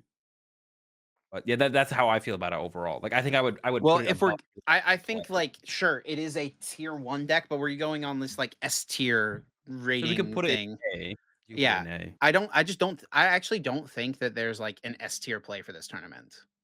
Yeah, sure, sure. I don't know. I think Dragapult is overall the best play. Like it just the matchup chart is just so wide. It can kind of just beat everything. Like Well, it has the most options, it feels like. Like, a lot of these decks are pretty one-dimensional a lot of times. Cerulege, Archaladon, even, like, Lugia and Miraidon can seem one-dimensional at times, right? yeah, definitely. Um, but it's so, like, it feels like maybe besides Gardevoir honestly, yeah, it probably does have more options than Gardevoir. I don't know, I just don't Uh, feel like I really don't feel comfortable putting it as an S like, if we're going like, sure, it is, like, a tier 1 deck, right? But we're using this, like well, look, yeah, yeah. If we're doing the S tier thing, you could put it in A tier. I'm just saying I don't think I'd put anything in the same tier as it. Is what I'm saying. In the same tier as Dragapult. I just put it like the tier above everything. It just has a tier between it and everything else. so we just have to, like, think about how where I guess should have maybe talked about this a little bit more beforehand, like, how what is our methodology going to be for this tier list, right? Well, Because as for like a play for UIC still, like what do we think are the how are we gonna rank these based on how good of a play we think they are? I mean, I think there's stuff that's just as good of a play as Dragapult for EUIC. Yeah, yeah. I don't. I think Dragapult is like the best play. Not by a lot. It just is the better overall play. Because like even something like I think Miraidon is the second best play for the tournament probably, but not as good as Dragapult. Dragapult could just have such a wider matchup spread.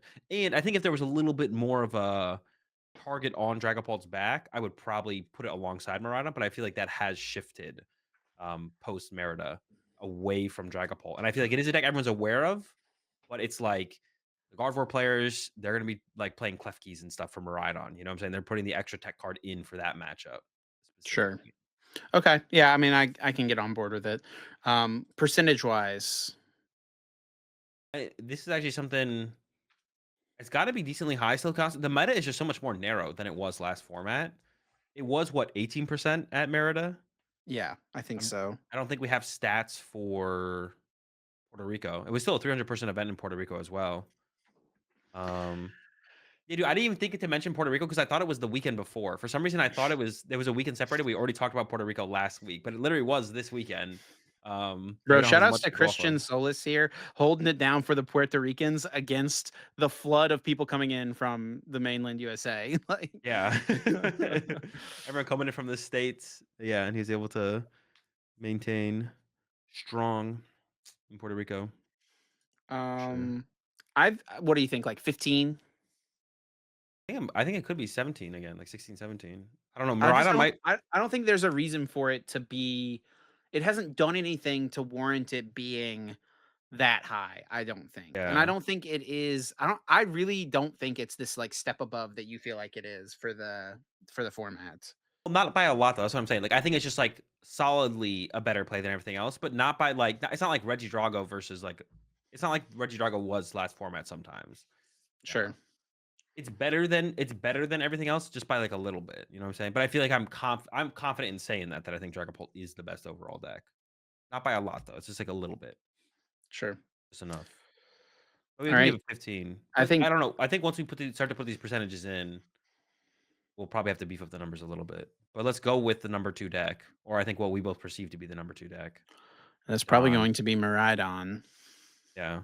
And this is why I think, like, also, like, I think Murata has a pretty big target on his back, which is why I wouldn't put it alongside Dragapult. I think in comparison, that's why I put Murata under Dragapult a little bit because there will be the Klefkis and the Gardevoirs and stuff like that.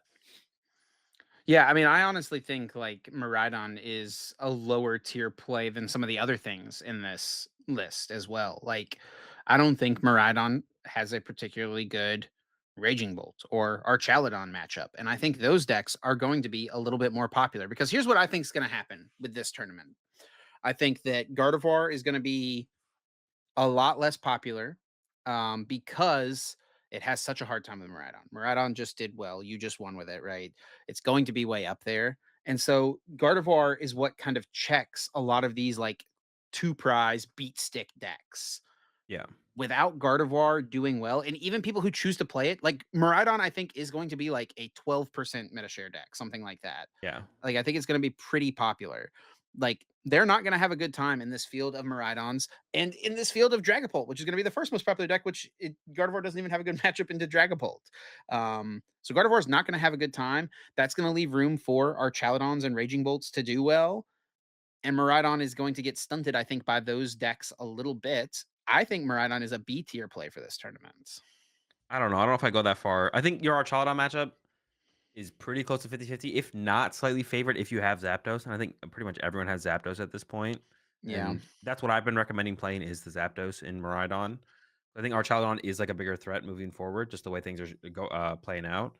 Raging Ball. The problem with Raging Ball is like you lose to so many things. You are favored against something like the Miraidon, but you're unfavored against Lugia. You're unfavored against Gardevoir.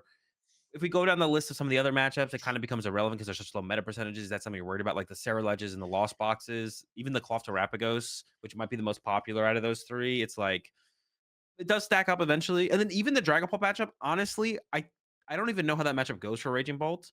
But you have so much more you can do with the Badoo in the Dragapult Dusknoir deck now that I wouldn't be surprised if that matchup is favorable or at least 50-50 for Dragapult Dusknoir. I want to say it's probably favored for Raging Bolt, but having not tested it, I'm just not sure. Yeah. Um, I think that like last format, it was one of the Raging Bolt being really popular is what kept like Dragapult, straight Dragapult, away from being super, super successful, right? It won that first regionals, like was I guess that was 2 formats ago now, right? well, Um, I would say Drago did most of that work because Dragapult could not compete with Drago, but Raging Bolt didn't help it. I don't think either. Sure, but I think that was like one of the reasons Raging Bolt started popping up and doing really well is because it does pretty decently into like Dragapult type decks, whether it's Regidrago or Dragapult itself. Now, Badoo I think definitely makes a difference, right? Yeah, Because they can clear their board of energy, and it's like, oh crap, I don't have a Dragapult. Okay, Iono Badoo, right? And that's yeah, like that's pretty good. That's pretty good. So yeah. I think I can't see it being worse than 50-50 for Raging Bolts.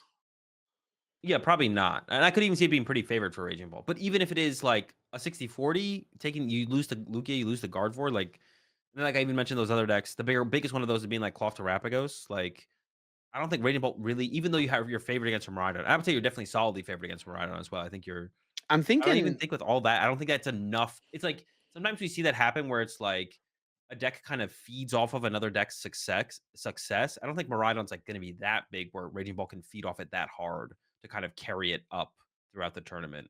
I think we're Um, pretty split here on our opinions heading into this tournament, it feels like. yeah, because I would definitely put Miraidon in A tier still, despite the target on its back. And I think if it when it loses the target, I think it probably is tied with Dragapult. This is what I wanted to do, A and B for No, Miraidon. I'm fine with that as well, but I wouldn't put anything in Dragapult's tier either, though. I think there is stuff in Dragapult's tier. What would you put in Dragapult's tier? Archaludon.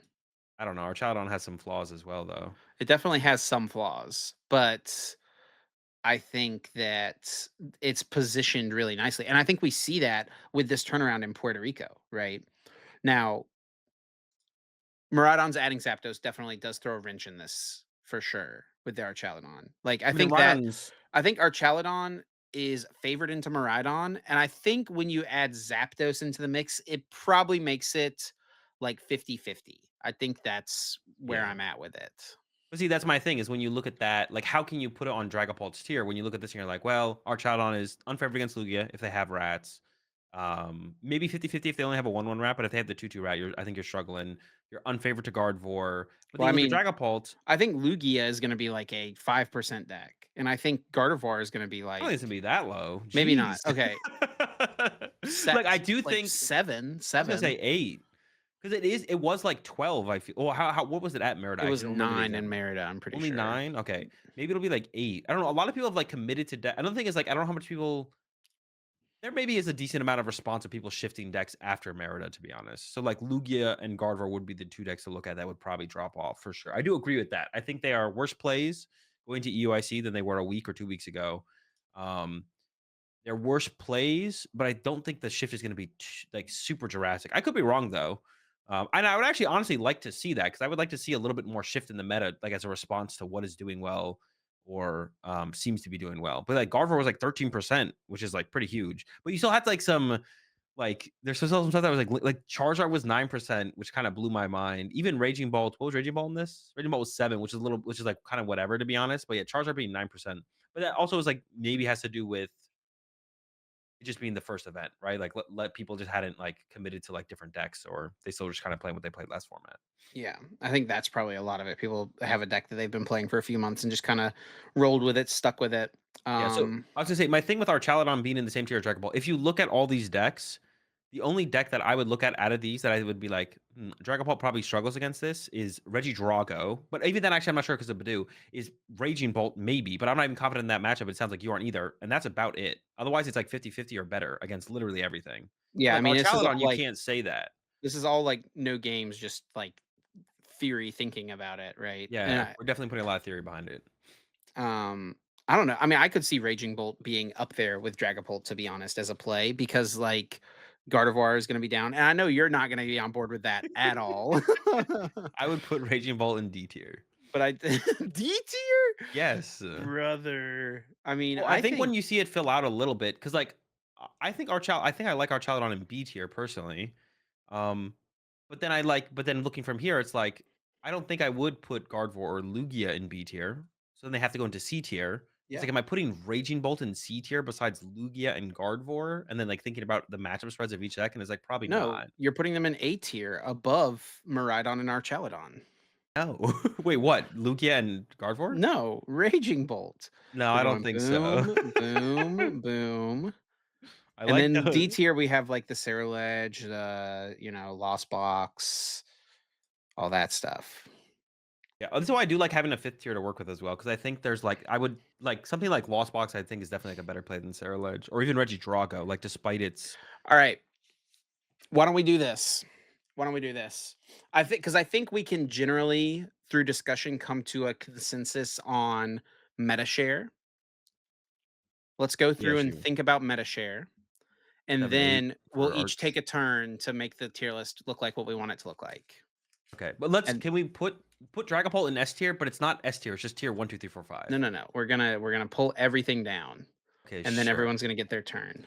Okay, alright, so you go so Archaludon 7, 8, right? 7. I was thinking 7. Yeah, Ledge. What was Ledge at Merida, actually? That's I am It something was I'm like curious about. almost 3, right? What was it? Or no, was it 4? Yeah, 4.3, 4.3. I did hit 2 of them. I hit round 2 and round 3. Um I mean, Or I guess people are yeah. playing it. People it did actually just do there was one in top 8 at Puerto Rico. And then we didn't mention this either. There was the Korean League season 3 that happened as well. Maridon did win. Literally they were playing literally the exact same 60 was except a different Magnemite. And there was a Sarah Ledge I got second there. I don't know. Maybe there's something with Sarah Ledge. I don't think so. There was this you showed me this 5th place deck. I don't know about that. I like it, but it's like I don't know about that. There's a lot going on. Yeah. A lot of options. You got combos. You got combos. Combos exist for sure. Okay. Cerulege 4%, Gardevoir. I think it's still like 10. I just think it's gonna fall off massively. I think everyone who liked this deck is not going to like this deck for this tournament at all. I mean, you might not be wrong. It is possible. All right, then we'll give it like a. I'm thinking like 5. I think it's like an insane fall off. Eesh. Yes. Let's give it 6. Let's give it 6. I don't think the fall is going to be that drastic, but I think it's going to. I'm saying 10, but I could even see like 8. I don't know. Lost Box 1. Don't really have to think too hard about that one. Yeah. Raging Bolt. I think people are gonna see the decks and like think that Raging Bolt is a decent play. I I mean, don't this was know. already 7% at Merida, so like I, that's already decent. I don't think it's less than that ever. We'll give it 7 then if you really want to. I'd I could see it keep coming down further. My biggest question, of course, is just still that Dragapult matchup. I just don't know how that fully plays out now that they have Badu. So So after the last few tournaments here, there's really not been much success from Lugia at all. And it was so much anticipated to Miraidon. be it was anticipated to be a pretty popular pick for this format. Yep. Um the Miraidon really just kind of holding it in check for sure. Yeah. I mean, I think at Merida, actually, one of the bigger things to me was just like a lot of Dragapults at Temple of Sinnoh, but also that matchup, once you have the Sinnoh, is better than I thought it was for Dragapult. Um, so I think that's almost like the. I mean, there was obviously Miraidon was super successful at Merida, but I think that was almost like the bigger thing to stopping Lugia's success because you're never beating Miraidon. But it's like if you're also like 50-50 against Dragapult, what do you beat, right? Yeah. So now I think if you're 50-50 against Dragapult and Miraidon wasn't a deck in the format, you'd be fine as Lugia. But now you're just not great. But I think it's still going to be like 8% of the meta. I was gonna say 5. Jeez, you think they're just dropping off the face of the earth? I mean, I wouldn't be like I said, I Most guess region they do maybe I'm a need little their bit. tournaments. I guess I that might is be. fair. Also, that's another thing. Yeah, Europe hasn't had a tournament yet. Maybe I'm a little bit. What is the word I'm looking for? Just like scarred from like how the meta has shifted previously, where like no one wants to put decks down. It's like Charizard can't be the best deck in the format. Actually, gets bodied. I'm gonna run it back, right? So it's like I don't know. Maybe that's how my. But I feel like Lugia honestly is one of those decks that people are more. It seems like people are more comfortable with putting down. Um. So I like 7 though. I think I'm okay with 7. I think it could still be 10 though. Like I think Lugia and Gardevoir being 10% wouldn't like shock me. I think it would shock me. We've got Charizard now. This is another 10% of one. Merida. This is another one where it's like, okay, yes, you lose to Dragapults. But we've seen Okay, that that's it. That's that it. did not stop people in the last format. They lost to Reggie Drago. Yeah, nothing stopped it. Well, but this is worse though. I think Dragon Ball actually has a better Charizard matchup than Drago did. You're definitely right about that. And I think that's Yeah. one thing where it's like a good Charizard player could beat an average Reggie Drago player. Yeah. But I don't know that a This is good tough. Charizard player can beat an average Dragon Ball. Dragapult player. That matchup is bad. Yeah. It was 10% at Merida. So maybe working with that, does it what come down to 5%? I want this thing to be 1%. I think Charizard should be 1% in this meta. Just Dragon Ball is too hard, but people are stubborn. And also, some of the Charizard crowd is going to make their way over to the Charizard Dragapult deck as well. Sure. But this But is just like pure Charizard. also, some people are gonna look at this and be like, "Ooh, Miraidon's doing really well. Charizard is really good against Miraidon.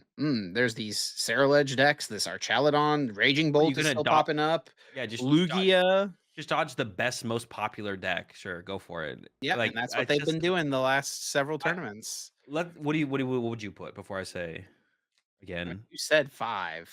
How do you feel about 5? I think it'll be more popular than Lugia, but not at Ooh. 7. I think it's gonna be 7 Charizard, 5 like, Lugia. Dude, that's crazy. I think Lugia is such a better play than Miraidon. Give Let's a go sec. with 6. Lugia is Okay. a better play than Miraidon? Yes. I think for sure. I don't think it's close. Like Dragapult is like the number one deck you have to like when you sit down to be like, okay, can this deck work in this format? The first deck you have to test against is Dragapult still. Like that's still Yeah, number one. yeah, the people who think about it like that. Sure. Do you think Miraidon could be the most popular deck at this tournament? Yes. It could be like 16% Miraidon, I 14% don't Dragapult. think it's going to be, but I think it could be. All right, Like, Reggie I Drago, wouldn't be surprised if it was. Reggie Drago, what was it 1%. in? 1%. It was 3% in Merida. See, Reggie Drago went from like the most popular deck in the format to 3% in Merida, but then Charizard still stuck around at 10%. What the heck? Charizard's just he's different, bro. Yeah, but Drago's actually a good deck. Well, no, Drago's like not a well. Charizard's a good deck as well. Let me take that back. Drago is like such a more powerful deck though. Like it's more often when you're picking between two bad plays, you're going with the more powerful play. That's the Drago. All right, I think there's Drago, definitely some like good players that have been Luke and Drago. cooking Drago for Yeah, I sure. could see it. I wouldn't be surprised to see if like Drago is actually not. And this is like deck that I have no experience with in this format. I don't have a good a take on this at all. I think the deck is very good still. It just seems like Dragapult with Badoo or Badoo in general is like too much to deal with. Maybe though, but maybe it's not. Um, yeah, maybe Drago is a kind of a sleeper going into this weekend. Yeah, but I don't One think it's percent. more than 3. I was gonna say 2, yeah. Yeah, it's given two. Sonic Stall 1%. Pidgeot 1%, maybe Yeah, you do 2. hit him with the 0.5. Let's give it the 1. All right, Cloth 2 to 3 is what I'm thinking. Did recently top 8 in It's had decent numbers, like, success-wise, I should say. top Um, 8ed Merida, top 8ed Puerto Rico. Oh Cloth no, was not 2% in Merida. yeah, it did top 8 Puerto Rico. I think we give it 2. Give it the 2. Okay. Maybe it's a 3 though. So Okay, but we're accounting for 71% of the meta yeah, in this, by which the isn't way. a lot. Normally, I feel like we get up into, like, the high 80s. Yeah. Also, the meta is more narrow, so we're actually looking at a lot more decks that are going to be played than we normally do. So I would say like I'd give Dragapult and Miraidon another percentage point at least. I'd throw at least one more to Gardevoir. 6% is I feel like is criminal. I don't know. I feel like you maybe are disrespecting the Guardy cult right now a little bit with your take, to be honest. They believe it can beat anything no matter what. And if they don't think it can beat it, they believe that they'll get lucky. Like they don't like there's not. Well, they believe that they're better than their opponent. That is also true. They'll tell you straight out, I auto lose or the Regidrago matchup is bad. I'm gonna win this anyways. And they go in there and they get the dub. So and they also do it as well. They also Yeah, have been very successful, the Guardy cult. So they back it up. yeah. Shout out their leader, Henry Chow. But yeah, like, I think Henry Chow is going to this tournament. I'm not 100% sure. I would be surprised if he didn't play He Gardevoir, you is, he know? is. So yeah, I'd be very surprised if he didn't play Gardevoir. So they're still gonna try and make it work. The Guardy cult always finds a way. Alright, you go ahead. You make the list how you want it to be. All right, so Dragapult tier 1, not tier S, but put it up there, and then give me a Miraidon, and then under that, give me Archaludon, uh, and Clofterapagos. And then Okay. under that, give me Lugia and Gardevoir. Under? Yeah. Bro, What? so much of this like, this discussion started from you didn't wanna put Lugia and Archeops and, Gardevoir these many tiers below these other things. You said, "Am I really gonna put Gardevoir below Archaludon?" That's what you said. Is that what I said? I think so. No, I don't think so. I don't think I said that. I might be trolling. I think you are trolling. I don't remember saying that. It is possible I said that, but I don't remember saying it. I don't think so. If I did, I maybe meant it in a different way. Okay. Um, Come on, check the I tape. would Check actually no, check the footage. I would put Gardevoir in B though, actually. Put Gardevoir in B. It's definitely better than Lugia. And then scroll down a little bit as well. And then from here, I would put Sarah Legend D, Raging Bolt in D, Charizard in D, uh Stall, I'm a little bit iffy on, to be honest. I just like no experience with it in this format, so I don't have like a super strong opinion. But probably D. Just go and throw it in D. Control is probably like C or B, but so I throw it in B. Throw it in B. I think if you're probably good with control, it's probably a B. But of course, like that's like just kind of like a Hail Mary or whatever you call it. And then I put Drago and Lost Box in C because I think they're very powerful decks. The one thing I will say about Lost Box is if you think you have a 50-50 against Dragapult, Lost Box is the BDIF. If you truly think Lost Box is 50-50 against Dragapult, if you know that, then Lost Box is just actually the play. But my untested analysis of the matchup is that it's unfavorable, like solidly unfavorable against Dragapult Dusknoir. So that's why I don't like the deck too much. But if you know better than me, then you have the BDIF and you're winning EUIC. And Drago, it gets hit by Badoo, obviously. I feel like it has a pretty bad Dragapult Dusknoir matchup. But once again, it's another one of those decks where it's like it's just more powerful than the decks in D tier, right? Like if I'm gonna play a deck, even if it has a bad Dragapult matchup, I'm just playing something powerful. Regidrago's powerful. I still like it above the stuff in D. Alright. All right, that's it, Chip. Go My ahead. turn. Let me get my fingers in here. Alright. No S tier play. We're gonna leave Tier Dragapult up one, here. tier one. It's just five S tier. No, tiers. I'm going by what it says on the screen. Okay, I wasn't. So I think Maridon is down here below a lot of this other stuff. I think Gardevoir also down here, probably with the Maridon. Lugia, all this seems fine. Pidgeot, I actually think Snorlax could be like low key a pretty decent play. I don't know if I'd put it all the way up in B tier. That's yeah. Um, but I think it's definitely better than like a D tier play. The stall, the Pidgeot, I'm gonna put in C tier as well. But I'm sure Sander is gonna show up and get at least top 16 with the deck. Well, And but we're it gonna, could be. Who knows what he has in there though? yeah, we're gonna throw Raging Bolt up here. We'll throw Cloth down here. We'll throw Charge. Actually, Cloth we'll throw in the C tier, and we're going. Dude, "Mm."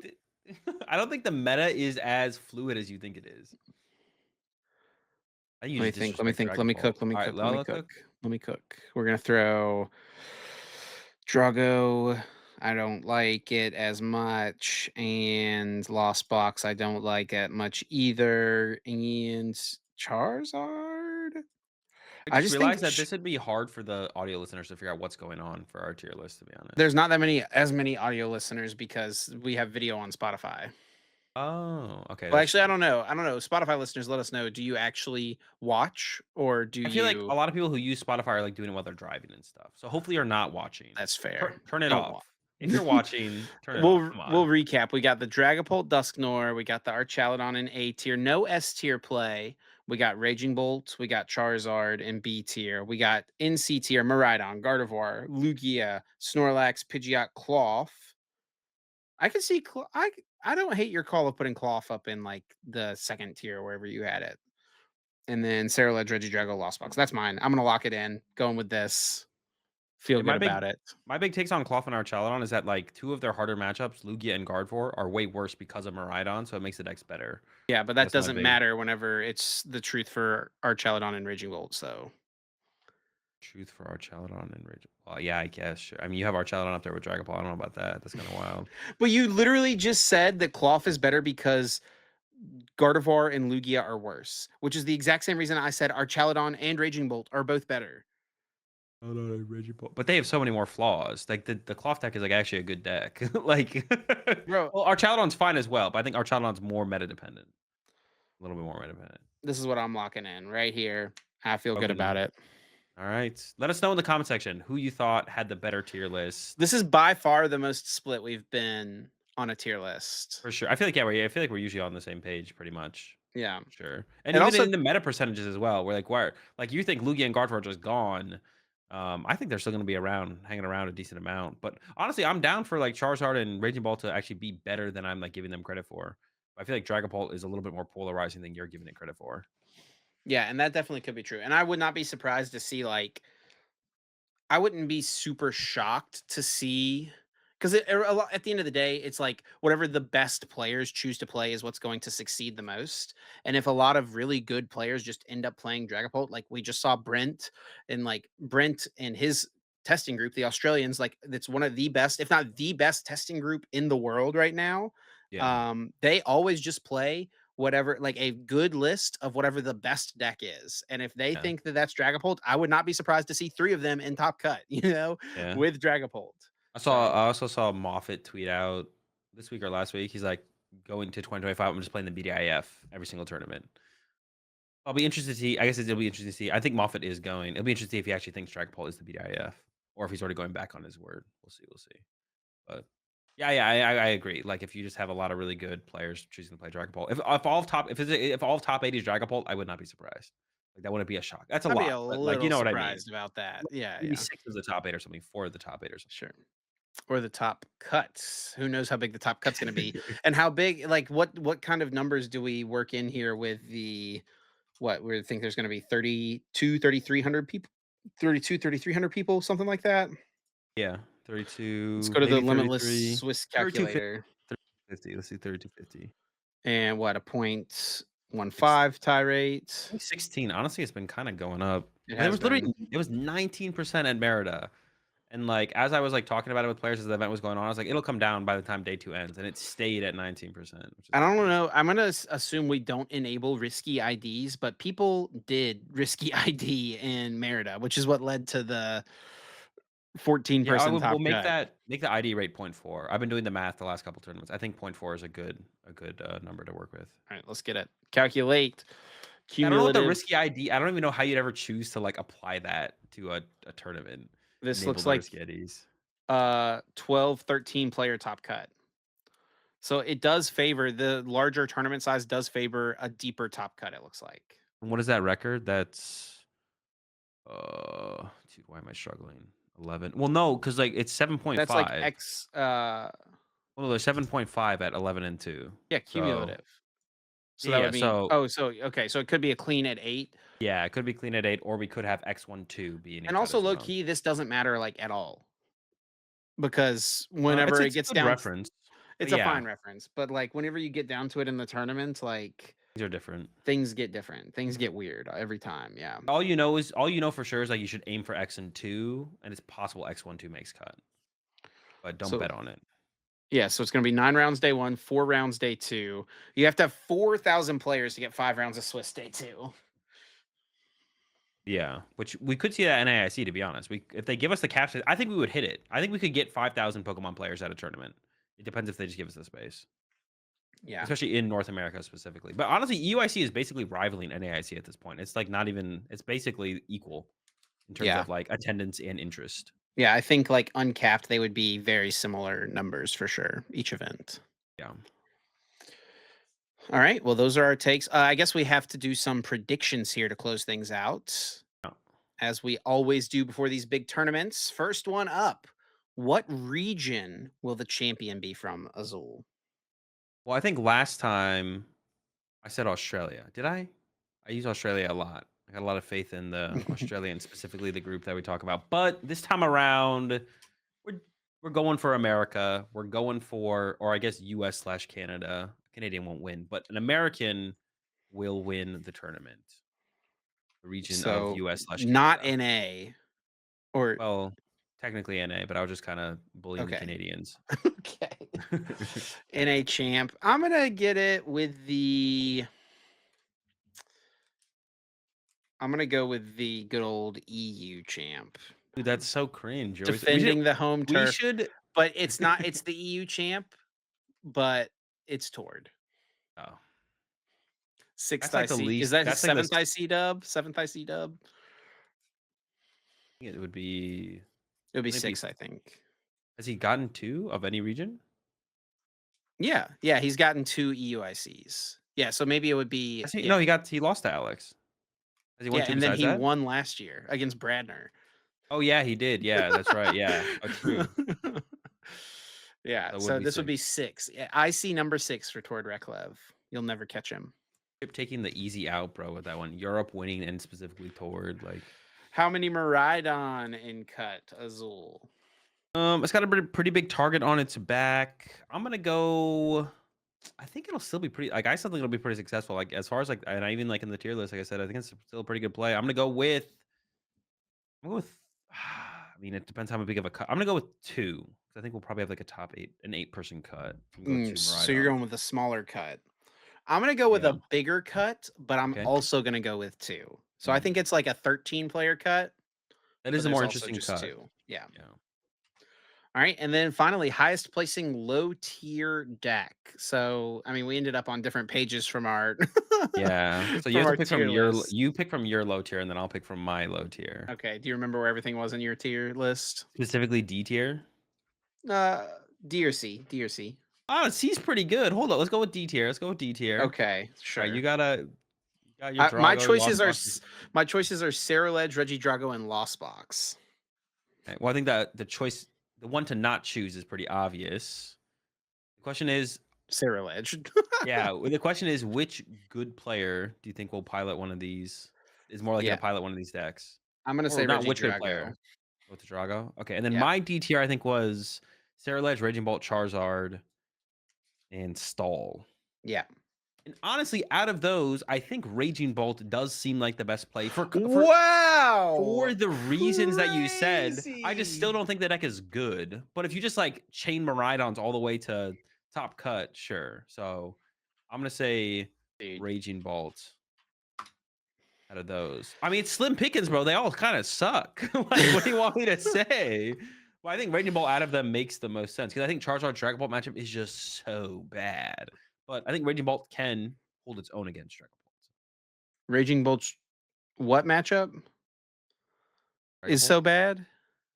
Dragon Bolts or Raging Bolts? Raging Bolt's what you said Raging Bolt's Dragapult matchup is so bad, is that what you said? No, Charizard's. Oh, Charizard's Dragon Ball matchup Charizard's, is so yes. bad. Charizard's is so bad. Yes, yes, yes, Yeah, yes. yeah. All right. All right. Well, there we go. There's our episode.